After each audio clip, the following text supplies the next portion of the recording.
Okay, forget everything you think you know about dusty old historical records. We are about to dive into the Azuma Kagami, an 800-year-old epic from Japan. And I'm telling you, it has more drama, more betrayal, and more raw power struggles than a whole season of Game of Thrones. Seriously. Let's get into how this ancient text tells a story about ambition and conflict that feels like it could have happened yesterday. So, the entire story really boils down to this massive culture clash that completely redefined a nation. For centuries, Japan was run by the establishment, the pen. We're talking about the aristocrats in the capital, Kyoto. Their power came from poetry, fancy titles, and old school authority. But a new force was rising up from the provinces, the samurai. And their world revolved around one thing: the sword. Land, military might, and a really practical, almost brutal system. This wasn't just a war, it was a total reinvention of what it meant to have power in Japan. So that's the big question, right? In a society that for hundreds of years totally revered the refined power of the pen, how in the world did the raw power of the sword come out on top? Well, this explainer is going to answer that question. And it's a story packed with blood, brilliant strategy, and some truly unforgettable leadership. All right, to really get into this medieval Japanese Game of Thrones, we first have to understand the book it's all written in. So what exactly is the Azuma Kagami? You see, the Azuma Kagami itself has this really cool tension. On one hand, yeah, it's an official government record. It was written by these anonymous bureaucrats to document the rise of the very first samurai government. It's not a novel, but then you read it, and it is just filled with assassinations, family betrayals, and wild conspiracies. And here's the most important part. We have to remember it's biased. This is history written by the winners, in this case, the Hojo clan, who really needed to justify their, let's just say, bloody path to power. So this new warrior government, they didn't just show up and wing it. They established a completely new set of rules.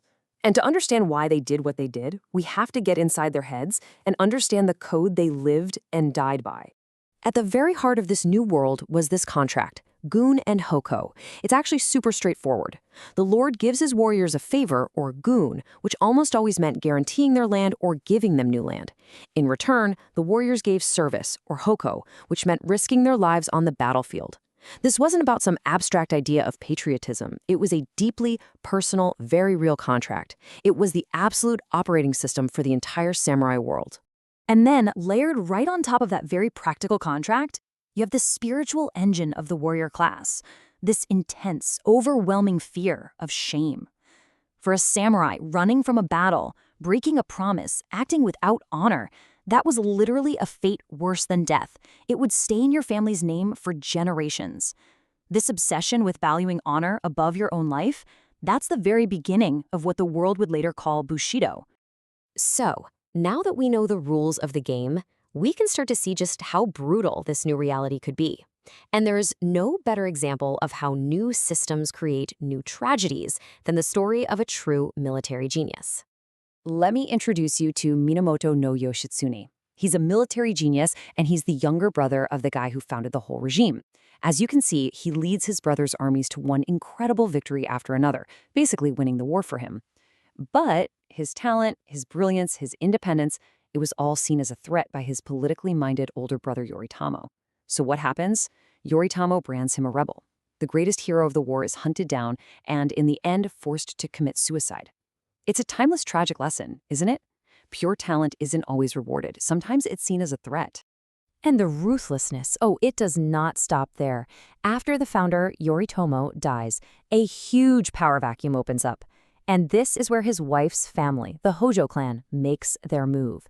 It's just cold, methodical, and brutal. First, they start assassinating all their rivals. Then, and this is truly Machiavellian, they purge Yoritomo's own sons, their own blood relatives, to clear the path. By the end of it all, they've seized total control, proving that for them, morality took a backseat to the brutal logic of just holding on to power.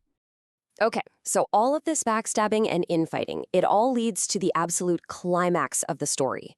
The new government, weakened by all this turmoil, is about to face its greatest test yet, a crisis that threatens to wipe it right off the map. So in the year 1221, the old establishment back in Kyoto decides, you know what? It's time to take back power. The emperor, who you have to remember is considered a divine figure, a living god, declares the samurai government a bunch of rebels and orders their complete destruction. For the warriors in Kamakura, this is terrifying. I mean, to raise your bow against the sacred emperor, that was the ultimate taboo. Their morale just collapses. They're paralyzed with fear. In this moment of total chaos, one person steps forward, Hojo Masako, Yoritomo's widow.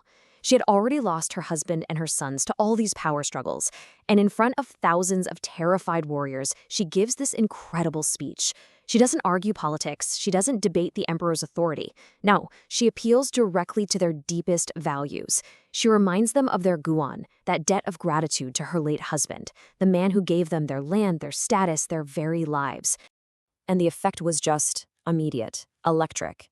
You can just imagine the scene. She reminded them why they fought. It wasn't for some abstract government. It was to repay a personal debt to the man who built their entire world. The warriors' morale is instantly restored. They unite, they march on Kyoto, and they completely crush the emperor's forces. This victory was decisive. The age of the aristocrat was over for good. The age of the warrior was here to stay. Now, you might be thinking, okay, that's a cool 800-year-old story about a military government, but so what? Well, the Azuma Kagami, this mirror of the East, reflects truths that are just as relevant for us today. I mean, look at these lessons. Hojo Masako proved that in a crisis, an appeal to emotion and shared history can be way more powerful than any logical argument. The tragedy of Yoshitsune shows us that, even today, raw talent can be seen as a threat to an organization's stability. The Hojo clan's rise is the stark reminder that holding on to power often demands ruthless choices. And finally, Masako's speech shows that a leader's legacy, their gun, can inspire loyalty and action long after they're gone. And that really brings us back to the samurai's core contract, doesn't it?